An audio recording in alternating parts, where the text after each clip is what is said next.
દીકરીનો બાપ કેવો હોવો જોઈએ ને એ અહીંયા કથા સમજાવશે તમને.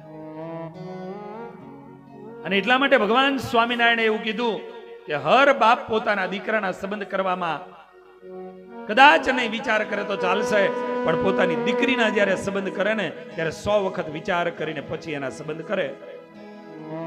કે પોતાની દીકરીનું કાંડું એવા વ્યક્તિના, એવા પુરુષ, એવા યુવકના હાથમાં મૂકે, કેવલ રૂપ અને રૂપિયા એના મોહની અંદર પોતાની દીકરીને ક્યારેય ન વરાવે, પણ એનામાં સંયમ હોય, સંસ્કાર હોય, ધર્મ હોય એવા યુવાનના હાથમાં પોતાની દીકરીનું કાંડું સોંપજો. બાકી જે ગ્રહસ્થના આંગણામાં દીકરી રોતી રોતી આવે છે,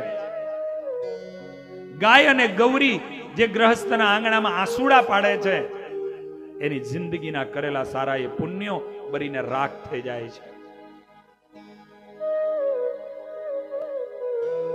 આજે જામવાનજી એમ કે છે, પ્રભુ આ જીવના જોખમે સિંહને મારી અને મણી લાવ્યો છું. મણી આપું પણ એક શરત, મારી યુવાન દીકરી જે જાંબવતી છે ને એનું પાણી ગ્રહણ કરો તો મણી આપું. નહીં, મારું લગ્ન થઈ ચૂક્યું છે. પ્રભુ એ મર્યાદા રામા અવતારમાં હતી, અત્યારે તો લીલા કરવા પધાર્યા છો. એક લગ્ન કર્યું તો બીજું કરો. ભગવાન દ્વારિકાધીશની સાથે જાંબવતીજીને વરાવ્યા છે. પ્રભુ એનું પાણી ગ્રહણ કર્યું છે, પહેરામણીમાં મણી આપ્યો છે. આખા દ્વારિકાના લોકોને બોલાવી અને સત્રાજીતને કીધું, દેખો સત્રાજીત, આ હત્યા, આ મણી હું કાંઈ નહોતો જાણતો, સિંહ અને રીંછના માધ્યમથી આ બન્યું તું, લઈ જા તારો મણી. પણ હવે જે દ્વારિકા આખું દ્વારિકાધીશને માટે ગમે એમ બોલતું હતું, એ જ દ્વારિકા બદલાઈ ગયું. હવે સત્રાજીતને માટે બોલવાનું ચાલુ કર્યું. એટલે આ સમાજ એક હાથમાં અબીલને ગુલાલ રાખે, એક હાથમાં ધૂળ રાખે.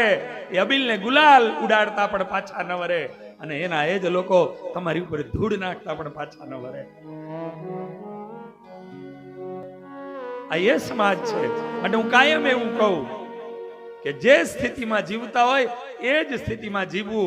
લોકો આપણી બહુ વાહ વાહ કરે ને તો વાહ વાહમાં નહીં આવી જવાનું. અને 5-25 લોકો કદાચ આપણી માટે પાછળથી ખોટી વાતું કરે તો એનું કોઈ દી દર્દ નહીં લગાડવાનું, એનું કોઈ દી ખોટું નહીં લગાડવાનું. મહારાજ એનું રૂડું કરે. બસ સંકલ્પ લેવાનો, હે પ્રભુ અમારું ગુરુ કરવા વાળા અમારા વડીલ સંતો એવું કહેતા કે માં હોય ને એ આપણા બગડેલા કપડા હાથથી ધોવે, પણ જે નિંદક છે ને એ આપણું કદાચ કરેલું ખોટું કામ કે કઈ પાપ કે કઈ પણ દોષ એની જીભથી ધોવે છે. તો એ માં કરતા પણ એ હવાયો છે.